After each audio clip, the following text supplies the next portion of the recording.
Among the gay actors of the old Hollywood era, Burt Lancaster is named. He had a hidden relationship.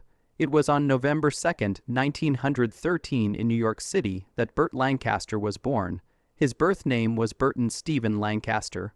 Having been raised in a family that belonged to the working class, Lancaster initially pursued a career as a circus acrobat and athlete. During this time, he displayed the physical power that would later come to define many of his early film appearances. His background in acrobatics was not just a teenage pursuit. Rather, it was a basic aspect that contributed greatly to his film presence. It enabled him to perform his stunts with incredible agility and confidence, which was something that was rather uncommon among performers of his time. In the 1940s, Hollywood began to take notice of Lancaster's dazzling good looks, towering figure, and natural charm, which marked the beginning of his transfer from the circus ring to the silver screen. In the film The Killers, which was released in 1946, he played the part of a doomed ex-boxer, which was the catalyst for his breakthrough. Not only did this movie propel him to the forefront of the entertainment industry, but it also established him as a serious actor who is capable of playing characters that are deep and complicated. Lancaster was able to negotiate a broad variety of film genres, including film noir, westerns, epic dramas, and social problem pictures, thanks to his ability to blend rough masculinity with deep emotional complexity. This talent set him apart from many of his contemporaries and allowed him to move freely between these genres. One of the defining characteristics of Lancaster's career was his willingness to confront the norms and standards that are prevalent in Hollywood. Together with Harold Heck and James Hill, he established his own production firm, which was called Hecht Hill Lancaster, in the time period of the 1950s. This move was revolutionary because it allowed Lancaster to have more influence over the kinds of projects he pursued. As a result, he was able to produce pictures that were more socially conscious and artistically ambitious than what is often produced by studios. Both Marty, which was released in 1955, and won the Academy Award for Best Picture, and Separate Tables, which was released in 1958, and dealt complicated human emotions and societal issues, were notable films that were produced during this time period. Marty won the award for Best Picture and received accolades for its representation of everyday life and love. Not only did Lancaster's efforts behind the scenes establish his dedication to his craft, but they also established his dedication to the development of film as a genuine art form. A number of prizes, including 2 Academy Awards, were bestowed upon Lancaster over his career, and he received widespread critical praise. His first Oscar was won for his stunning performance in the 1960 film Elmer Gantry, in which he played a former prisoner who was attempting to restore his life. It was an exhilarating performance that highlighted his great versatility as an actor, combining charm, threat, and moral ambiguity in a way that was both captivating and compelling. He went on to win a second Academy Award for his performance in the 1962 film Birdman of Alcatraz, in which he played the part of a convicted murderer who went on to become a recognized prison reformer and bird expert. Lancaster's ability to depict genuinely flawed and complex humans with empathy and depth was highlighted by these performances, which elevated the characters above the realm of simple clichés. In addition to his accomplishments in the film industry, Burt Lancaster was well known for his personal convictions and contributions to activism. In addition to being a fervent supporter of civil rights and social justice, he frequently utilized his celebrity status to lend his support to issues that he believed in. Lancaster distinguished out as an actor who was willing to speak out against racism, inequality, and injustice during a time when Hollywood practiced a careful approach to political activity. His activism encompassed the protection of unions and the rights of artists, which exemplified his profound dedication to the principles of fairness and human dignity. These characteristics garnered him respect not only from the people who watched him perform, but also from his contemporaries and the community at large. The influence that Lancaster had on the film industry lasted far into the 1970s and 1980s. during which time he continued to play characters that were both tough and diverse. Notable later performances include his presence in The Swimmer, 1968, a bizarre and psychologically deep picture that has become a cult classic, and Atlantic City, 1980, which garnered him another nomination for an Academy Award and demonstrated his ability to play aging characters with poignancy and complexity. Both of these films were released in the 1970s. Lancaster was able to adapt to the shifting landscape of Hollywood and maintain his relevance within the industry by persistently pushing the boundaries of his artistic abilities. Over the course of his life, Burt Lancaster was married 3 times, and he was the father of 5 children. Each of these relationships and family chapters reflected various phases of his personal development and the problems he faced. His public persona was characterized by charisma and physical strength, but his private life was frequently a complex and parallel affair to his passionate and acclaimed profession in Hollywood. This revealed the human side of a star who was known for his public persona. June Ernst, a woman whose life was inextricably intertwined with the world of circus and aerial performance, was the woman to whom he initially tied the knot. June Ernst was not one of those typical wives. She herself was a trapeze acrobat, and she was born into a family that had a long history of performing aerial arts. Her mother was a well-known female aerialist who was a remarkable character in the circus community during a time when female artists were breaking new ground in the field.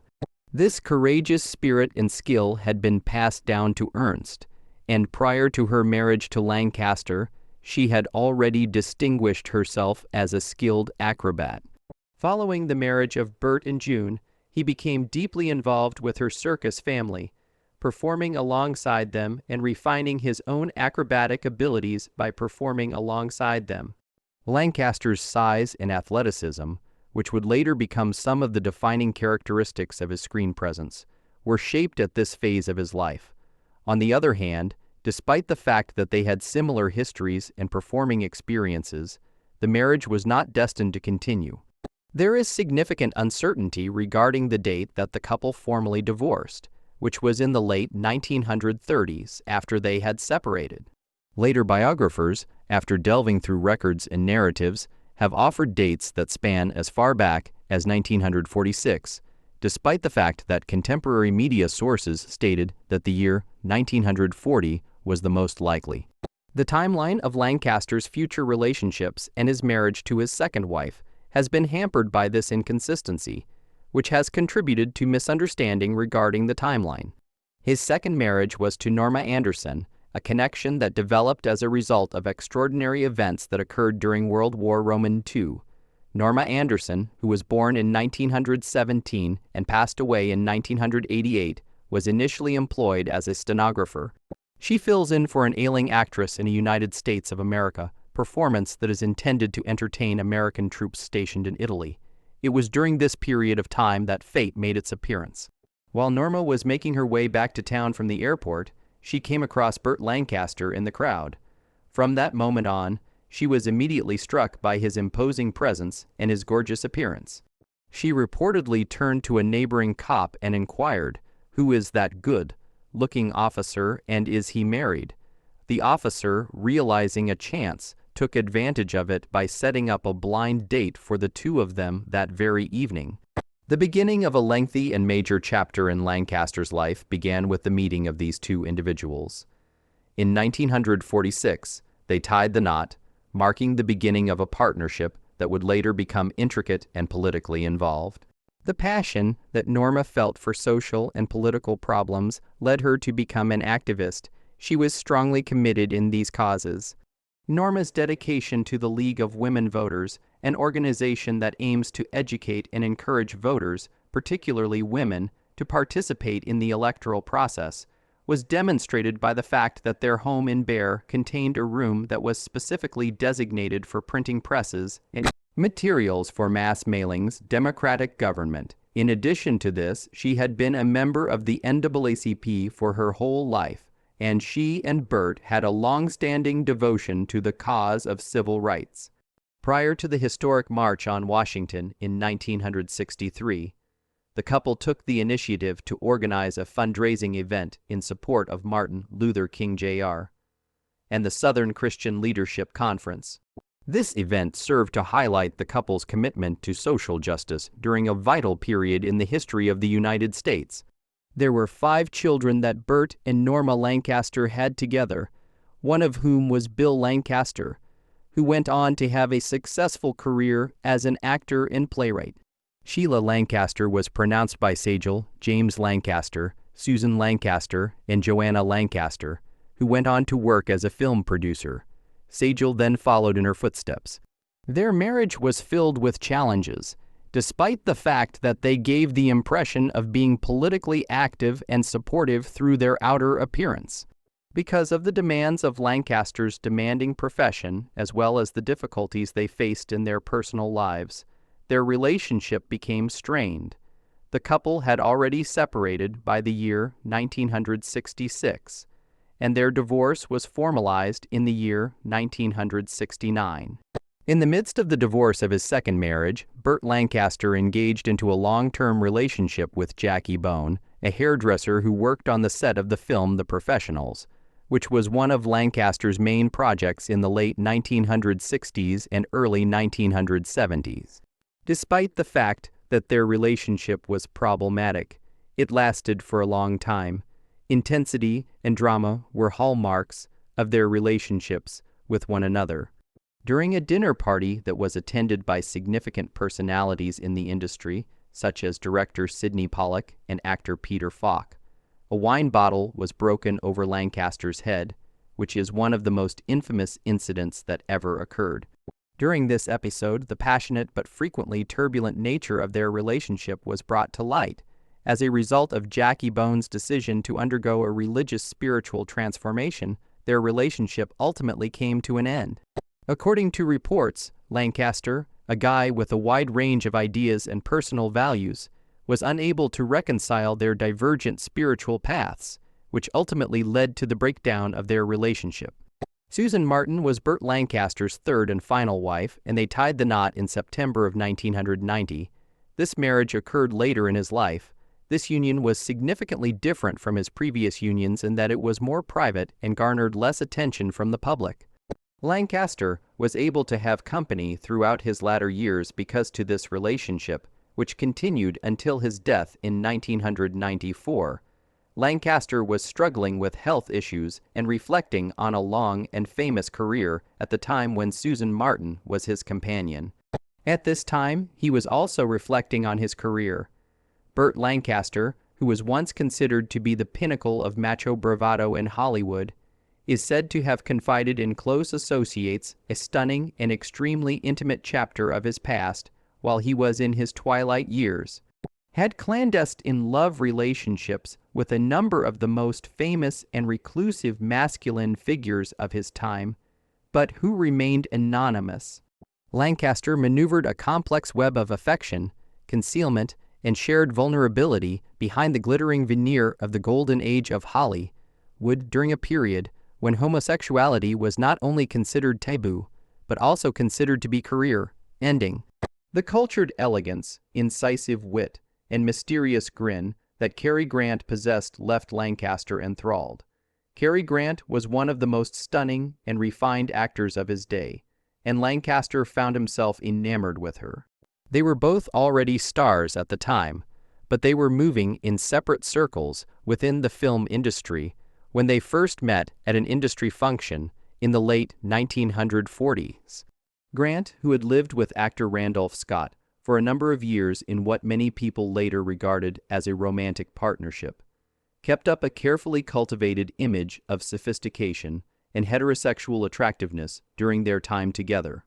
The passion between Lancaster and the other person developed over the course of covert weekends spent in quiet beach cottages along the Pacific Coast Highway. Lancaster characterized their connection as being both electrifying and cautious. Although Grant was extremely secretive, his fear of being exposed was evident, especially when he was in the company of someone as courageous as Lancaster. However, despite the fact that it was emotionally rich, their affair was short-lived. It ended with Grant retreating deeper into his fortress of concealment, because he was hesitant to endanger his carefully preserved persona. The assertion made by Lancaster that she had a brief and peculiar relationship with Jay was perhaps the most surprising of all. Edgar Hoover was the notorious head of the Federal Bureau of Investigation, FBI, who held a significant amount of political and cultural authority throughout the middle of the 20th century. Although Hoover was never married, and it was sometimes speculated that he had a long-term connection with his assistant, Clyde Tolson, he was not an actor. However, he maintained significant ties to Hollywood through his influence over how the media portrays law enforcement and morals. Despite the fact that their relationship was not conventionally romantic, it was fraught with power dynamics and secrecy. Lancaster recounted meeting Hoover through common contacts at a high society charity banquet in Washington, D.C. In his description of Hoover, Lancaster described him as a man who was desperate for closeness yet scared of his own reflection. Despite the fact that the link was extremely unnerving, it provided Lancaster with a kind opportunity to gain insight into the thinking of one of the most mysterious figures in the history of American politics. Rock Hudson, who was tall, gorgeous, and infectious, became one of the most emotionally intense partnerships that Lancaster had. He was the classic leading man. The two of them first met on the set of a movie that was being made in the early 1950s, and their relationship developed during the height of Hudson's celebrity. As a result of the fact that he was under the rigorous supervision of studio handlers, Hudson lived in constant terror of being outed. This fear was eventually tragically realized following his death from AIDS in 1985, which compelled the public to confront the reality that he had concealed for decades. As Lancaster recalled Hudson, he was once somebody who had a soft spirit but a body like a gladiator, someone who yearned for love but believed that it would never be within their grasp. In order to maintain their relationship, they would take lengthy road journeys into the desert, away from the paparazzi, where they could breathe freely, even if it was just for a weekend. It was not a lack of affection between Lancaster and Hudson that caused their relationship to fizzle out. Rather, it was the impossibility of permanence in a world that necessitated denial. Lancaster accepted Hudson's need for prudence. Ricky Nelson was the name that came up on Lancaster's list that was the most surprising. From the television show The Adventures of Azzie and Harriet, the teen idol and model who is always looking her best. During the early 1960s, Nelson, who was over 20 years younger than Lancaster, allegedly had a brief and turbulent affair with the older actor. This story is said to have occurred during the time period. While Nelson was still in the process of transitioning from a child performer to an adult artist, Lancaster had already established himself as a seasoned star at that point. Despite the fact that it was only a short-term connection, Nelson found Lancaster to be both a guide and a protector. This relationship was extremely significant to Nelson. On the other hand, Lancaster was aware of the imbalance and decided to stop it in a gentle manner. He was of the opinion that Ricky required space in order to discover his own identity, both professionally and personally, respectively. He recalled Nelson with a great deal of affection, referring to him as the young lad who sang like a breeze and loved with the hunger of someone who had never been permitted to want. Last but not least, there was Marlon Brando, who was possibly the most complicated and brilliant figure on Lancaster's list. Every single thing that Lancaster was not was Brando: irresponsible, quirky, and unabashedly defiant in their behavior. According to Lancaster's recollection, their relationship was in a state of violent eruption. While attending a politically charged event in Hollywood in the late 1950s, they came face to face with one another, and the chemistry that they shared was quick, unrestrained, and unfiltered. Brando, who was known for his sexual fluidity and rejection of convention, lured Lancaster in with intellectual arguments, intriguing challenges, and a sensuality that was impossible to refuse. Lancaster was unable to resist Brando's seductive seduction. Ego, artistic competition, and a shared desire to dominate one another, to the point of emotional and physical dominance, all contributed to the disorder that characterized their partnership. Lancaster described Brando as the only man I ever met who could make me feel completely undone just by looking at me. Their affair lasted on and off for several years, and it ended only when the burden of concealment, along with their personalities that were in direct opposition to one another, became too much for them to handle. Each of these interactions, which were concealed from the general public, were responsible for painting a very different picture of Burt Lancaster than the one that was shown on the screen. Underneath the image of the swashbuckling hero and rugged leading man was a guy who had loved sincerely, sometimes dangerously, and always in silence. He had loved without words being said. By releasing these names at a later stage in his life, Lancaster was not looking for sensationalism. Rather, he was seeking freedom from decades of pretending, protecting, and denying a truth that defined him just as much as any film character ever did. At 4:50 in the morning, Lancaster suffered his third heart attack, which ultimately led to his passing at his apartment in Century City, Los Angeles. It was the 20th of October in 1994. His corpse was burned, and his ashes were dispersed beneath a great oak tree in Westwood Memorial Park, which is situated in Westwood Village, California. His body was cremated. The place is denoted by a small square ground plaque that is surrounded by numerous others and bears the inscription Burt Lancaster 1913 to 1994. In accordance with his wishes, there was neither a memorial nor a funeral service given in his honor.